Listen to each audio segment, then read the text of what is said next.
¿Qué tal? ¿Bien todos? Bien. Yo también. Pero es cierto que desde que tengo aquí a estos tres compañeros a mi derecha y a mi izquierda, pues desde ayer que aparecieron, pues ocurren que las emociones se mueven, los cuerpos reaccionan, el tacto se activa, etcétera. Entonces, pues eso significa que empezamos bien arropados y yo un poco buscando el lugar, ¿no? Con esto quiero decir que esto es la mejor representación de jugulares que conozco. Verdaderamente. Incluso que hay. Y la propuesta de juntarnos esta mañana aquí, disculparnos estas mesas, los jugulares somos cuerpo activo y la mesa siempre es un hándicap, ¿no? Pero bueno, nos acoplamos, ¿no?, a este micro aquí delante mío tan serio. Pero como estoy también arropado de gente tan imaginativa y tan espontánea, pues seguro que en cualquier momento me van a cortar y de Javier corta ya el rollo y vamos a empezar a hablar de lo que nos interesa. ¿Y qué es lo que nos interesa? Pues la idea era juntar a hablar de experiencias de vidas. Somos, como veis, gente talludita. Pasamos ya cierto límite de edad donde, bueno, algunas cosas ya dice, bueno, esto que la memoria es muy traicionera, porque dice la memoria, oye, esto que es mortal. La idea es tratar de contaros por qué. ¿Por qué hacemos lo que hacemos? ¿Qué intención remota o primitiva nos guiaba? ¿Cuál es el impulso del corazón que nos ha traído a este mundo tan complejo? Entonces la idea es, si os parece bien, abrimos, hablamos. Y entre nosotros creo que para calentar el ambiente, emocionalmente quiero decir, vamos a mantener una conversación entre nosotros, ¿no? Yo voy a presentar, empiezo de mayor a menor, aunque me crea dudas quién puede ser mayor de los que estamos en esta mesa. Muchas gracias. Aquí a mi izquierda no hay problema. Por aquí a la derecha tengo alguno, pero yo creo que voy a acertar. Jaume Arnella, Cataluña. Es el mejor romancero catalán que he conocido y que conoceré nunca. Una larga historia que yo no voy a contar. Para eso están las biografías y las páginas de internet, donde aparece todo, incluso en catalán. Figúrate. Sigo a mi derecha Salva Lucio Cuesta, segoviano. Un hombre de un largo recorrido, también por la oralidad. Esta historia de contar cosas y no parar. A mi izquierda, Luis Felipe Alegre, aragonés de pro, gran maestro de la poesía, gran conocedor de la poesía en todas sus vertientes. Y yo termino conmigo, Javier Tárraga, que entre estos que tengo aquí, yo solo vengo a hacer sombra. Así que con esto doy abierta la sesión. No estoy muy inspirado porque, dadas la corriente de emociones que he tenido desde ayer, pues te acuestas a dormir y dices, coño, me está costando trabajo. Y entonces tienes la cabeza llena de imágenes, recuerdos, memorias, historias, ¿no? Y empiezan a correr ahí, ¿no? Empiezan a correr y experiencias que hemos pasado, porque estos cuantos que estamos aquí nos hemos juntado ya unas cuantas veces. Tenemos mono. Y bueno, ya yo con esto me callo. Vamos a empezar. Jaume. Te toca. Bueno, yo no sé qué quieres que explique aquí a esos señores y señoras. Yo puedo decir que, yo qué sé, que yo hace más de 50 años me hice de la farándula y desde entonces subir a un escenario o ni que sea en la calle, pues eso me motiva mucho. Y eso por una parte. Y por otra, me ha gustado siempre oír a la gente mayor explicar historias, cantar canciones o hacer bailes, mejor si no son demasiado mayores. Y entonces, al definirme como músico tradicional, que es una definición un poco rara, resulta que tiene una serie de problemas porque este material que hemos oído y visto no está hecho para subir a un escenario. Entonces se ha de hacer una reflexión, cada uno, y según él reaccione, pues tendrá una actitud u otra. No hay una más buena que otras. O sea, uno puede decir, pues yo voy a hacer exactamente lo que he visto y voy a reproducir aún más antiguo, lo que hacían en el siglo XVII, y me he visto como el siglo XVII y canto como el siglo XVII. Otros dicen, no, yo voy a hacer eso, pero lo voy a adaptar a las actuales circunstancias. O otro puede decir, yo esto lo conozco, lo digiero y saco otra cosa. Vale todo. Pero todo el mundo ha de hacer estas preguntas y estas respuestas, esta definición. Y aquí, casi, si quieres, yo me he encontrado que queriendo ser honesto, porque es de las cosas pocas que he querido ser siempre, te das muchas veces con las instituciones, perdón si hay aquí alguna, porque son dos lenguajes diferentes. El lenguaje de la farándula, del artista, es un lenguaje diferente del señor que ha de hacer informes. O sea, por ejemplo, últimamente se oye mucho hablar de industria cultural. Oye, yo no quiero hacer industria cultural. Como una pared vamos a hacer una pared de hormigón. Yo no quiero hacer pared de hormigón. Yo lo que quiero hacer es una pared seca, de piedra seca. ¿No se llama así? Pared seca. Sí. Son cosas diferentes. ¿Y cuántos metros harás? Los que pueda. Pero esta pared, que esté bien hecha. Bueno, eso es una primera cosa que quería decir. Ahora le paso la tanda a otro.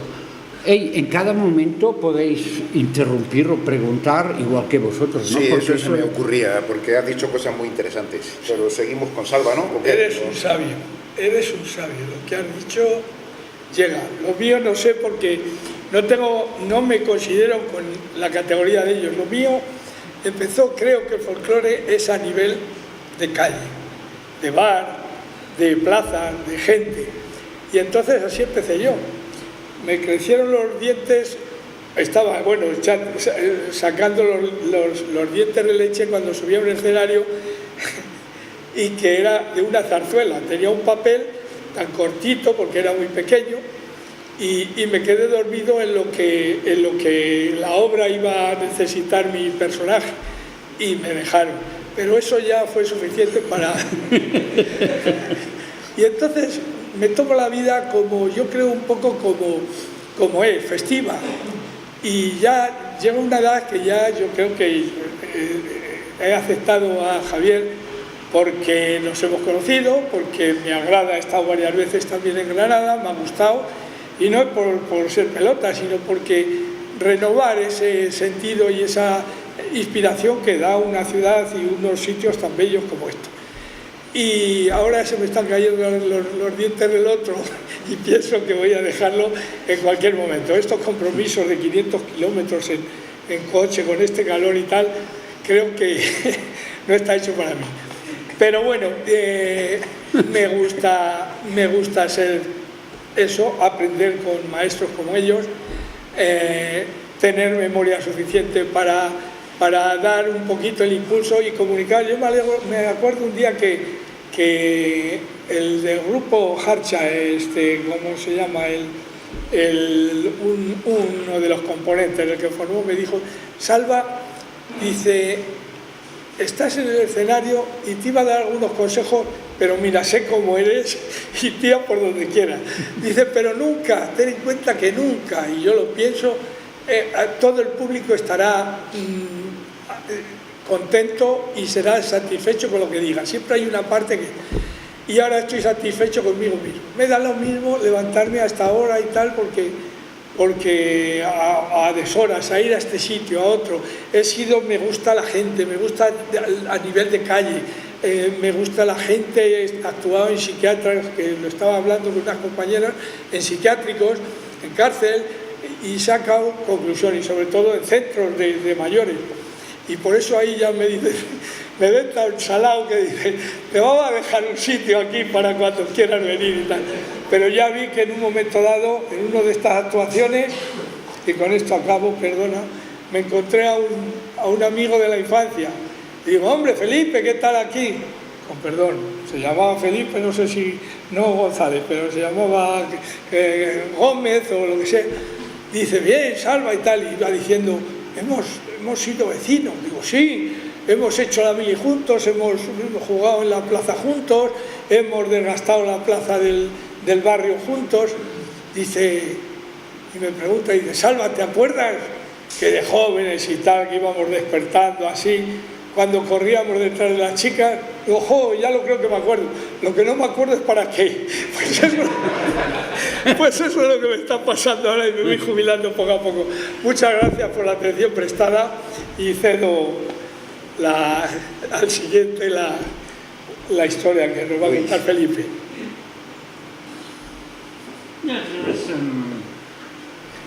Está bien. Yo recito poesías esencialmente. Soy actor, claro. Y yo tengo bastante buena memoria, que parece que era una condición imprescindible para los juglares y para los rapsodas antiguos. Recuerdo muy bien el día que llegó a mi casa un tocadiscos. Yo todavía no iba a la escuela. Antes de coger el primer libro aprendí a darle vueltas a un disco y, fascinado porque aquello giraba, pues me aprendí todo lo que salía de ese disco. De ese disco salía, en la voz de Manuel Dicenta, una poesía que luego resultó ser de un tal Jorge Manrique. Así que por una cara y por otra estaban, creo que 35 de las 40 coplas de Manrique, y yo, antes de aprender a leer, me las aprendí. Luego me dijeron que faltaban unas coplas y dije, esto no puede ser, ¿dónde están? Y me dieron las 1000 mejores poesías de la lengua española. Entonces, silabeando, conforme iba aprendiendo a leer, luego en casa agarraba el libro e iba sacando las coplas que faltaban del disco. Esos fueron mis inicios. Luego ya me dediqué a aprenderme, por supuesto, las poesías que aparecían en los libros y en las enciclopedias, pero mi verdadera pasión era jugar al fútbol como portero, y así fue hasta los 14 años. Combinaba ambas inquietudes, gritaba a mis defensas, si no se pierde todo, no se ha perdido nada, no ponerse a llorar, que no es la hora, hombres en cuya libertad se transparenta la otra vez me metió un gol. Vaya, hasta que una lesión me apartó del fútbol. Suele aburrir. Yo quería, pues a los 10 años quería tocar la guitarra, había una guitarra en casa, se lo dije a mi padre y y entonces me metieron en el conservatorio, estuve 5 años hasta que perdí el oído. Luego en la transición ajustamos cuentas con ese conservatorio y con la escuela de teatro también. Acabada mi carrera musical, entré en la escuela de teatro, claro, y empecé a dar recitales de poesía por todas partes. En el año 74 me saqué un carné que se hacía por examen en el sindicato vertical, que era el carné de Rapsoda, dentro del sindicato de variedades, circo y folclore. Y empecé a ejercer. Pero a mí no me interesaba ser Rapsoda, a mí me interesaba trabajar la poesía de otra manera. Ya tenía, por supuesto, inquietud por la poesía tradicional, por el romancero, etcétera, aparte de por la poesía culta. Y entonces monté dentro del movimiento folk que había en aquellos años en Zaragoza, pues yo salía entre grupo y grupo, recitaba algo, a veces se quedaba un guitarrista y me acompañaba, entonces ahí fue surgiendo un núcleo que con el tiempo se llamó el Silbo Vulnerado y que éramos actores, músicos y cantantes que hacíamos recitales de poesía. Y eso ya fue derivando hacia la inquietud juglaresca. ¿Qué tiene que ver esto que estamos haciendo con lo que se hacía en la Edad Media y tal? Bueno, a mí ser Luis Felipe Alegre me importaba un pepino. Yo era un hombre de ese grupo y así ha sido hasta la crisis actual, donde los grupos se atomizan y donde había 5, pues un grupo de 5 se convierte en 5 grupos de 1, que es en lo que estamos en la actualidad. Y bueno, yo siempre he creído que para hacer un trabajo juglaresco hacía falta o ser una persona muy completa o bien 4 personas. Una que cantara, otra que recitara o actuara, otra que tocara y una cuarta que subiera y bajara la luz. Seguro que eso en la Edad Media no hacía falta, pero para hacer una expresión juglaresca contemporánea, para mí siempre me ha resultado eso imprescindible. Así como se puede prescindir del micrófono, no se puede prescindir de la luz. No podemos prescindir de cerrar esa ventana cuando el contraluz nos está produciendo sueño. No el discurso del que está aquí delante, sino esa luz que hay atrás te está invadiendo los ojos, se te están cerrando y acabas durmiéndote pese al calor que hace. Bueno, luego seguimos. Gracias. Muy bien. Me toca a mí contar algo de lo... Sí, o Yo tomamos creo que ya o lo dejamos para otro día. Bueno, yo es que en realidad a la juglaría no soy como estos muchachos que están aquí al lado mío, ¿no? Yo llegué bastante tarde a la juglaría porque yo tengo formación científica. Yo en realidad era un iletrado hasta que no cumplí los 28 años. ¿Eras iletrado? Casi. Yo sabía química, estaba trabajando en un laboratorio. Yo era químico investigador oceanográfico. ¿A que suena bien, tío? Eso suena de puta madre. Claro que a mí no me sonaba. A los 24 años, viendo el futuro que tenía por delante, toda la presión de mi entorno decía: Javier, tienes la vida resuelta. Y yo tan resuelta la tenía que me quedaba mirando el mar allí en mi tierra, en Santiago de la Ribera, provincia de Murcia, provincia de la cual me siento algo exiliado, voluntario. Y entonces no encontraba.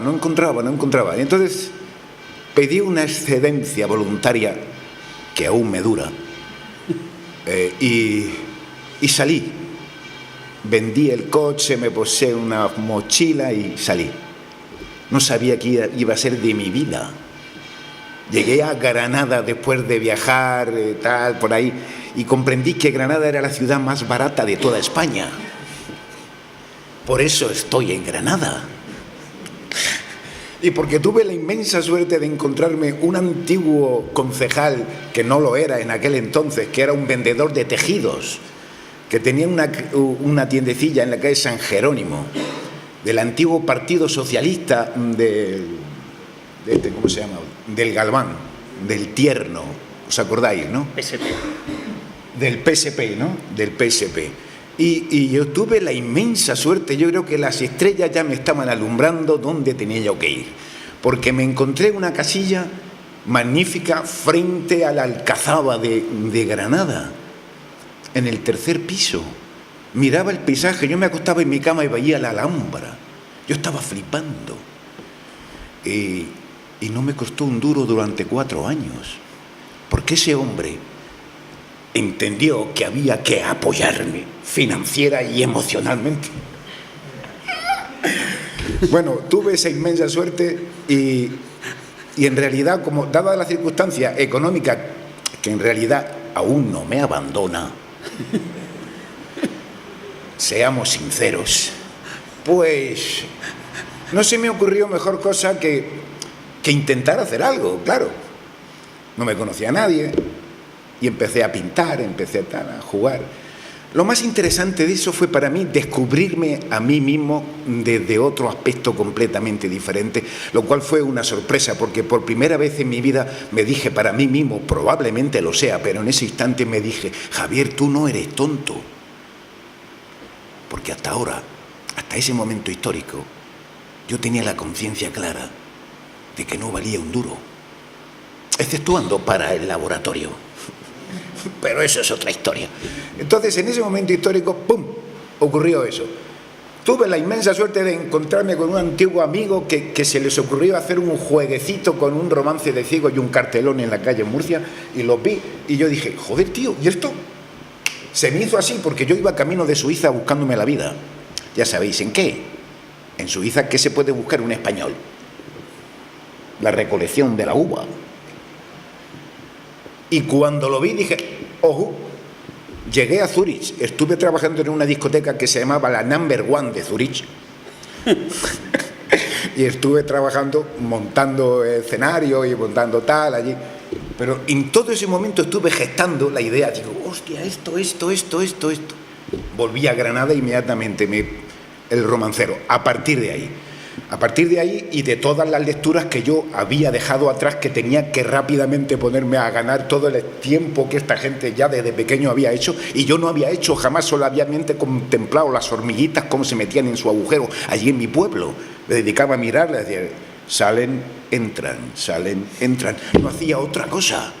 Y claro, tuve que recuperar todo ese espacio, ¿no? Claro, descubrí a Valle Inclán, y el primer romance que me salió fue Valle Inclanesco totalmente, un esperpento total. Bueno, pues a partir de ahí yo empecé en la calle. ¿Qué decir? Mis primeras experiencias fueron callejeras, en la puerta de la Catedral de Granada. Recuerdo, salí disfrazado de ciego total, pero de ciego, porque claro, había que seguir el modelo clásico. Entonces iba tan de ciego que el primer semáforo que estaba en rojo se me ocurrió, digo: voy a ver qué pasa. E intenté cruzarlo en rojo, inmediatamente un vecino de Granada que estaba al lado mío: señor, no avance, que está rojo. Entonces me di cuenta, digo: está funcionando.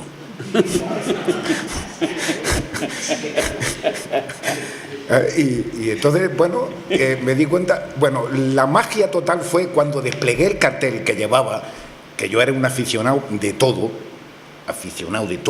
no había pasado por ninguna academia ni ninguna escuela. Cuando desplegué el cartel y me di la vuelta, uno que tiene siempre la conciencia de pensar en negativo, no solo yo, es una cuestión cultural. O sea, que siempre hay gente que es muy especial, como el Donald Trump, ¿no? Que pese para todo el mundo es siempre muy bueno. Todo. No, nosotros tenemos esa tendencia a decir: ¿me saldrá, no me saldrá? Joder, lo mismo no me sale. No, tiene esa inercia profunda, anidada ahí abajo dentro. Y cuando me di la vuelta, vi tal cantidad de gente que me dio un susto de muerte. Tal susto me di que cuando terminé la faena aquella y volví a mi casa, me puse enfermo en la cama con fiebre. Esa fue mi entrada al romancero. Qué bien, ¿no?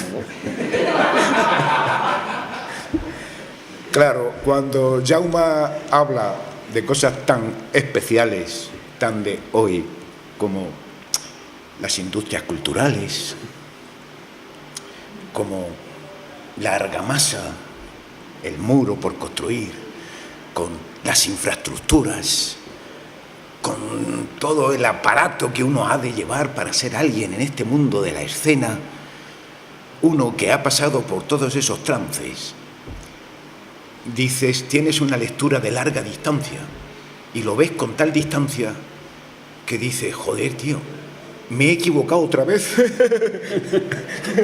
Doblemente. Porque estoy extraviado. Extraviado en el sentido de que el tema este de las industrias culturales nos lleva a matar realmente, porque es que no nos hemos criado en esa atmósfera, en ese ambiente. Bueno, yo con esto ya acabo. Lo que quiero decir, yo me interesa mucho iniciar ahora este diálogo. Disculpadme, parece que se me han abierto las pilas, es que hace un rato la claridad era absolutamente ninguna. Tienen una oscuridad mental tremenda. Y si os parece, vamos a hablar ahora de esto que es para mí la urdimbre de la cultura. La urdimbre que tiene que ver con el material humano, que nos movemos en territorio humano sin demasiados intermediarios, sin demasiada parafernalia. Solamente de añadir una cosa. Yo, que estaba perdido, todavía sigo perdido, eso es una realidad que no puedo evitar, pero en aquellos momentos del perderse primitivo, cuando quería saber en qué mundo estaba yo caminando, leí a Juan Goytisolo, que ha sido enterrado en Larache, ya lo sabéis, en el cementerio español abandonado de Larache, un sitio junto a Jean Genet, un sitio que respira romanticismo y ideas decadentes de poesía antigua.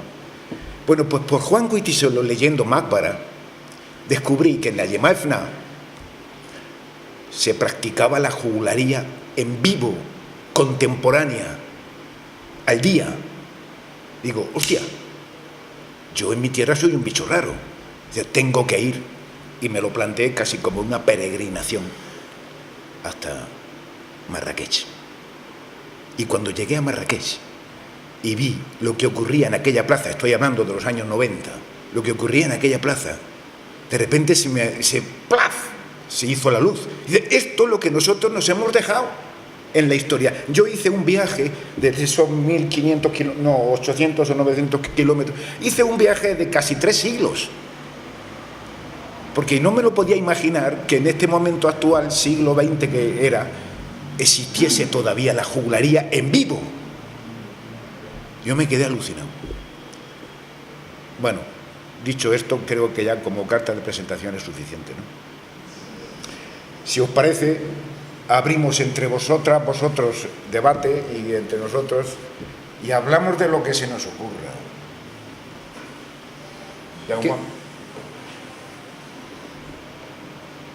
¿Que me miras a mí? Ah, no sé.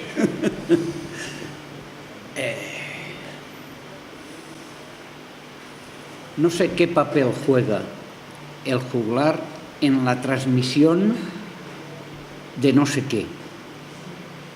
Oral. Yo he oído cantar a mucha gente canciones antiguas, pero mucha gente. Y he tenido la impresión, al final, de que me decían, mira, esto a mis nietos ya no les interesa, no me escuchan ya. Te lo paso a ti, y porque esto yo lo he recibido de mis padres y mis abuelos, y que no se pierda. ¿Y qué es lo que me da? Pues no sé. Me da una canción, unos versos, pero hay algo más, porque esa persona que me da, al cantar algunas canciones, le saltan lagrimones. Aquí hay algo. Y entonces ese algo es lo que de alguna manera tenemos que transmitir. No nos lo podemos quedar, sin dejar de ser cada uno. Bueno, no sé, ¿cómo lo ves eso? porque tú has dicho antes que se puede prescindir de muchas cosas, de casi todo, aparte de la luz, claro, por eso son romances de ciego. Pero ¿qué es lo que... ¿Qué es el alma que transmitimos? O que, bueno, quizá eso es un poco...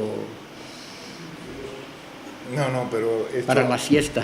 No, para la siesta no, porque esto también es una de las razones de por qué en su momento hicimos esta propuesta a Parapanda y nos la aceptó, y yo estaba encantado de que tal cosa pudiese ocurrir, que otra vez nos juntásemos los cuatro. Pero era precisamente también para plantear esta pregunta a nosotros y al público.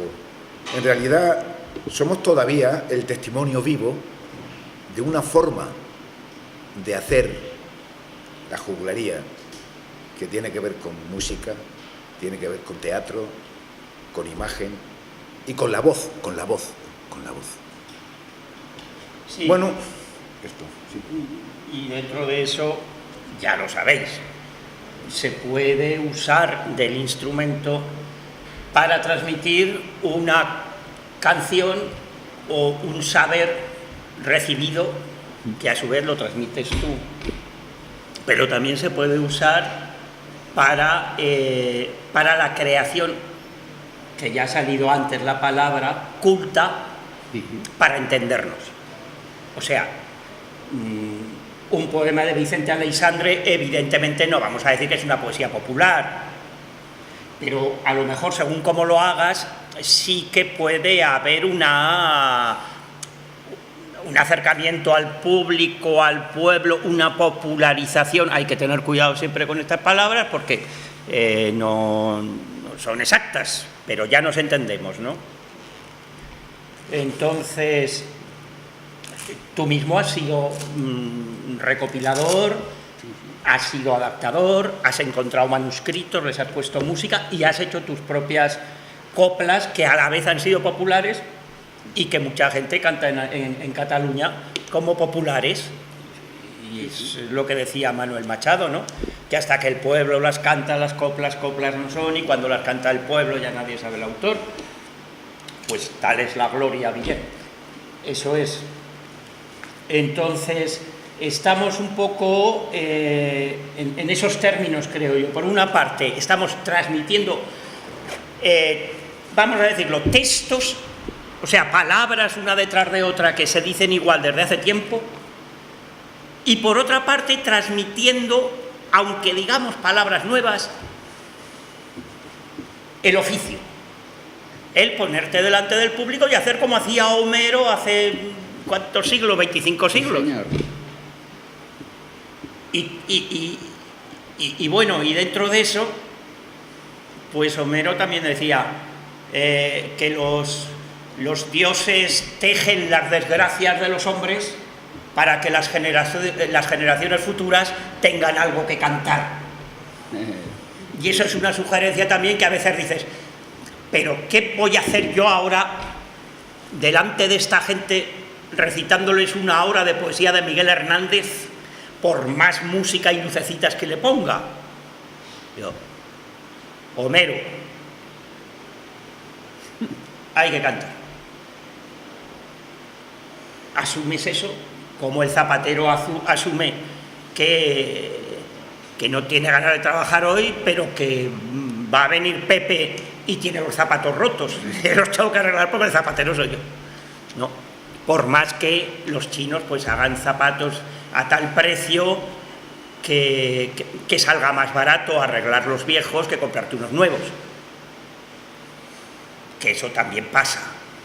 O sea, ¿por qué me tienen que escuchar a mí recitando a Miguel Hernández cuando a Pepe Pérez lo tenemos gratis y nos va a adoctrinar con los últimos versos libres que ha escrito?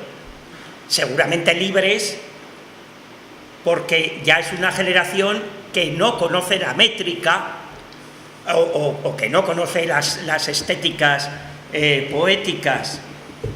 Eso no quiere decir que no tenga nada que decir ese poeta, y desde luego que no tenga derecho a decirlo, pero es ahí donde entro yo y digo, no, hay una cierta tradición, la del rapsoda, la del bululú, la juglaresca que se recrea pero que reconocemos por lo que hemos leído y por las gráficas que existen, que de alguna forma yo estoy transmitiendo. No, nada en propiedad, nada en propiedad. Memoria y ejemplo de oficio, vamos. Si me permite, es que como no terminé de completar lo que quería decir antes, de la razón de esto, de por qué estamos aquí también, yo os lo voy a explicar rápidamente. Esto se me ocurrió estando en casa, saliendo así de un estado de silencio, y digo, nos quedan 4 días. Somos testigos y autores, y actores de una historia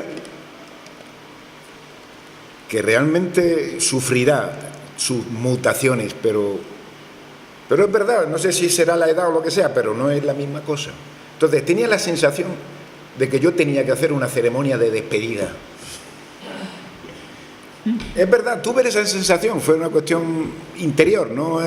Digo, tengo que despedirme de los compañeros, de los colegas. Pues esto es, de momento. No sabemos si hay despedidas largas, ¿eh?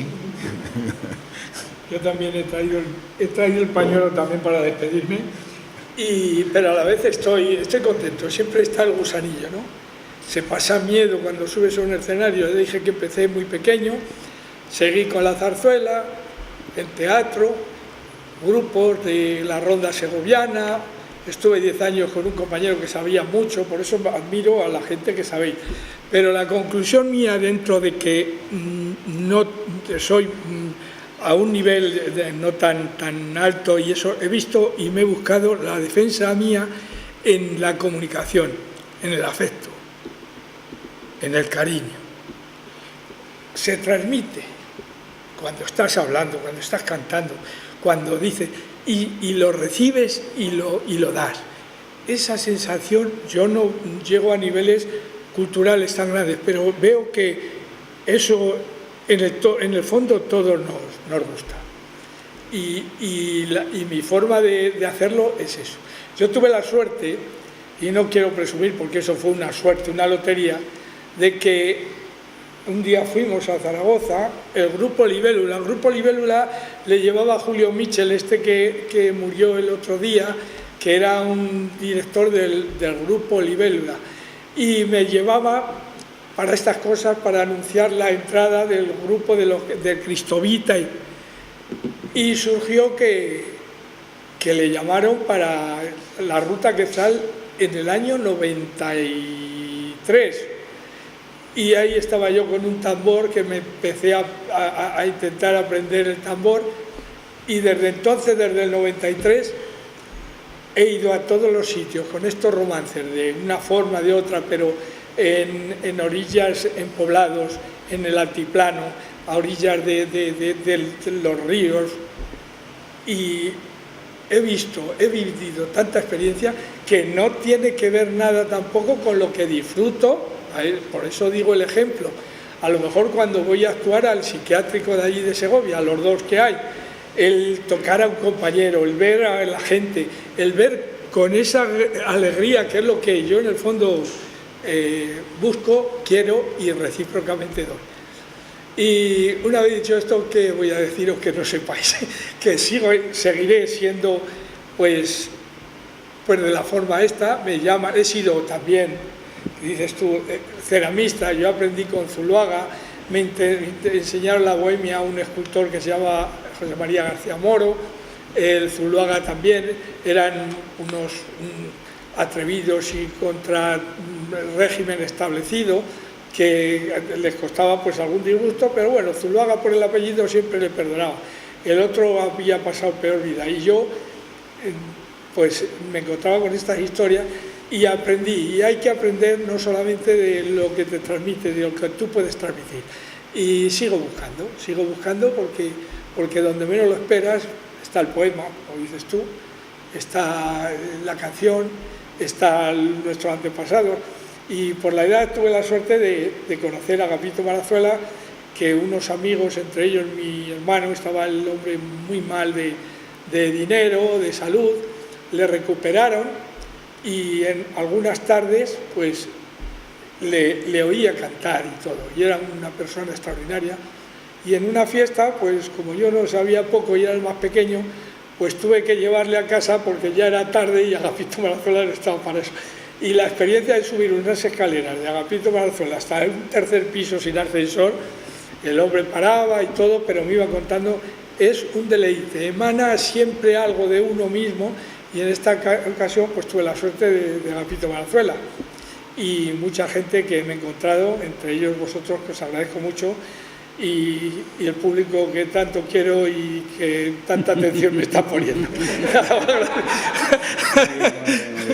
Aquí hay un amor al oficio, o sea, y todos estamos contentos de haber tenido este oficio, que es oficio, no beneficio. A ver, esa parte tú sabes, en este oficio, sabes lo que tienes ahora de dinero, pero no sabes lo que tendrás mañana. Eso es así. Y entonces, pues, si tú vas a pedir un crédito, un préstamo a la Caixa o donde sea, y dice, bueno, ¿y usted qué tiene? Bueno, pues yo soy músico. Digo, no. O pues tendrá usted necesidad de un aval de alguien que tenga un oficio reconocido, porque el suyo no vale para nada. Bueno, eso cuesta de asumir, pero es así. Eso por una parte. Entonces, por eso tú, otra cosa. Entonces, la soledad. Haces eso, pero a ver, yo he escrito cantidades de romances, porque los he hecho de encargo, desde el año 87, que hago, o sea, pues tú me dices, hey, hazme un romance para los 50 años de mis padres, de 50 años de casados. Pues vale, tú me explicas su vida y yo la cuento. Entonces, yo he escrito muchos romances, pero los escribo solo. Cojo el coche, voy a cantarlo, lo canto y vuelvo solo. Y a veces miras al lado y es que no hay nadie, no hay músico, no hay... Esta soledad es difícil de reconocer, de explicar. Por eso, cuando te encuentras a otra gente que hace lo mismo que tú, creas unos vínculos raros, especiales, porque cada uno tiene su rollo diferente. Es diferente una poesía pero son unos vínculos que están allí. ¿Llegamos tarde para fundar la orden del romancero solitario? Sí, bueno. Había una orden en Segovia que ya se destruyó el edificio, era un convento, y era los monjes de la Orden de la Piedad, y cuando ya se iba destruyendo dejaron allí una historia que luego apareció entre las piedras y en un archivo que ocultó el deterioro, y entonces eso decía que solo se quedó las piedras y un pozo, que había un agua milagrosa que habían tenido los monjes. Y por allí se cuenta, dice que los monjes de la Piedad tenían en su convento un pozo que era un portento contra la esterilidad. Dice, toda casada afligida por falta de sucesión, en esa santa mansión se halla archicomplacida, porque con unas veladas de tragos y de aspersiones las más altas ambiciones eran de fijo curadas, y se cuenta muy de veras que fueran allí curadas muchas señoras casadas y muchísimas solteras. Por eso todos los días, de los puntos más distantes, 1000 señoras anhelantes llegaban de romería. Pero hubo tales excesos que al par que ellas aumentaban, los frailes adelgazaban hasta quedarse los huesos. Entonces, según se cuenta, el superior con talento cerró la entrada al convento y puso el agua a la venta. Y aunque las damas sencillas la bebían hasta hincharse, no volvieron a notarse del agua las maravillas, lo que prueba en conclusión de sencillo y claro modo que en medicina es el todo el modo de aplicación. Gracias, muchas gracias.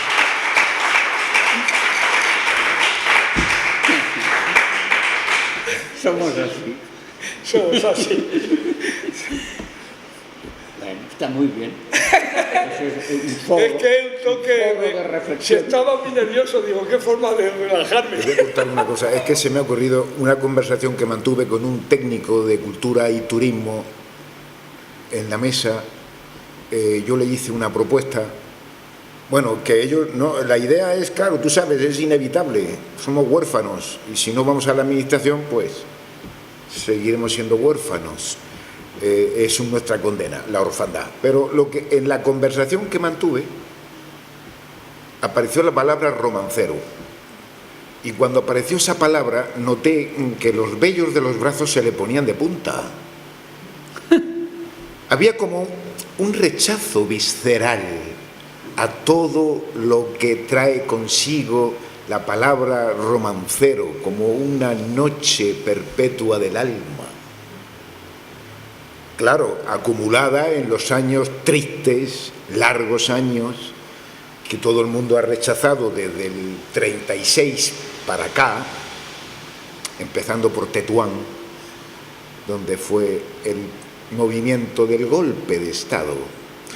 Y todo lo que era coros y danza, folclore, romance, la gente lo llevaba, claro, asociado a esas épocas oscuras. Sea como fuere, hay determinadas palabras que en determinados representantes programadores culturales de la administración les causa sarpullido, y esta es una de ellas.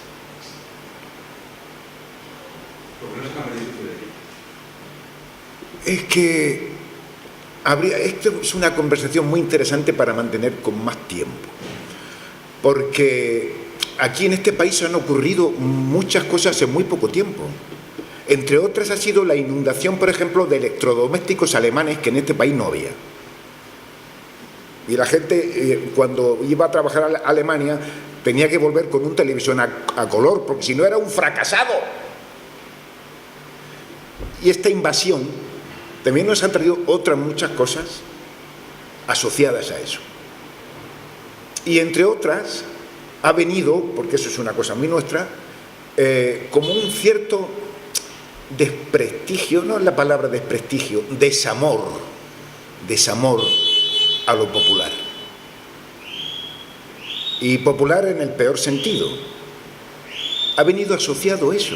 Entonces, ha habido como un juego de tablero en el cual uno ha dado un salto de dama, 4 puestos, para irse a un punto donde teóricamente uno disfruta de una situación inteligente de hacer cultura, que es identificarse con ciertos modelos culturales que no tenían nada que ver con lo popular.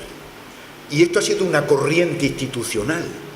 Todos los programadores han sido casi preparados para entrar en ese camino, de tal manera cuando tú te sentabas delante de un personaje así a contarle lo que hacíamos nosotros, tristes romanceros juglares, era como decir, estos pobres se acercan a la mesa a pedir limosna. ¿No ves que aquí no hay? ¿Entendéis el proceso? Que eso va asociado a las nuevas tendencias escénicas en Madrid en los años 90, va asociada a esa cultura que de alguna manera, entre comillas, la nueva política promulgaba. Había que dar un giro radical a la manera de entender el mundo y de interpretarlo. Entonces quiere decir que nosotros automáticamente pasamos a la hoja que uno cierra del libro y dice, bueno, esto es épocas oscuras. Bueno, Al menos en Castilla. No estoy hablando de Cataluña. Señores catalanes, que ustedes son la vanguardia. Discúlpenme, son la vanguardia. Y yo lo reconozco desde aquí. Y al que no le guste, pues lo siento, pero lo tengo claro. No sé. A mí se me ocurren muchas cosas de lo que he oído, pero tampoco sé si procede. Claro,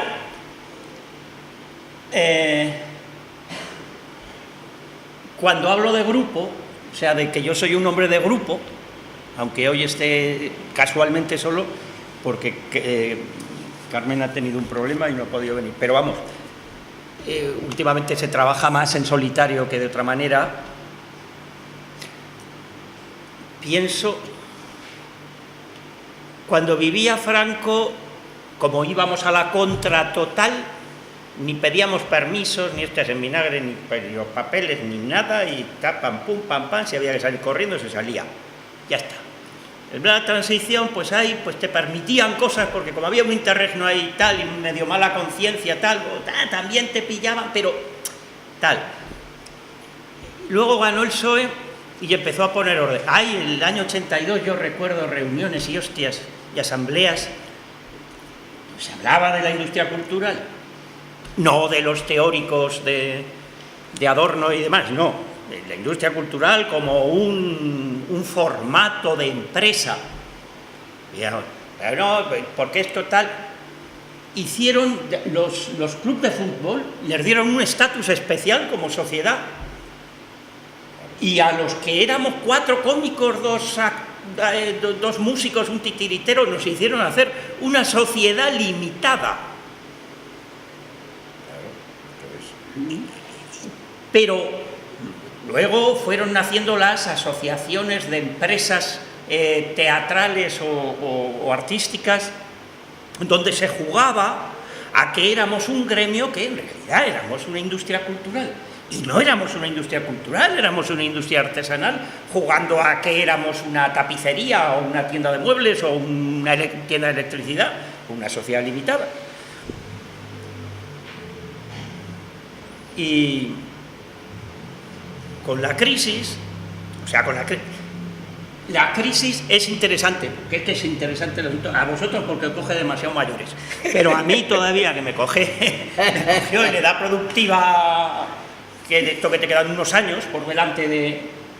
Sí. O sea que tú ya nos ves... No, yo te veo a ti buscando la jubilación, pero a mí todavía me... Entonces, qué atrevido eres. la crisis en nuestra... A mi empresa le fue medianamente bien, o sea que pudimos trabajar las 150 funciones al año, tener pues algunos años entre unos espectáculos y otros, 20, 30 músicos, actores contratados, técnicos, etcétera.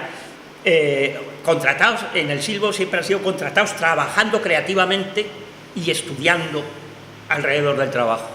Pero bueno, contratados. Cuando nos disfrazamos de compañía de teatro y llevamos un camión, clásicos e inversos, Goya, poesía circundante, romanceros, llevábamos un camión lleno de escenografías, focos y vestuarios, y yo, pues como te pasó a ti con la Cristina Galana, pues llegó un momento que dije, Dios mío, todo esto hay que hacer para poder recitar un soneto y que me contraten en Palencia, porque si prescindimos de todo esto yo voy a recitar el soneto igual o mejor, pero no me van a contratar. Y esa dinámica se empieza a romper en el momento en que hay técnicos culturales como hay políticos de todas clases.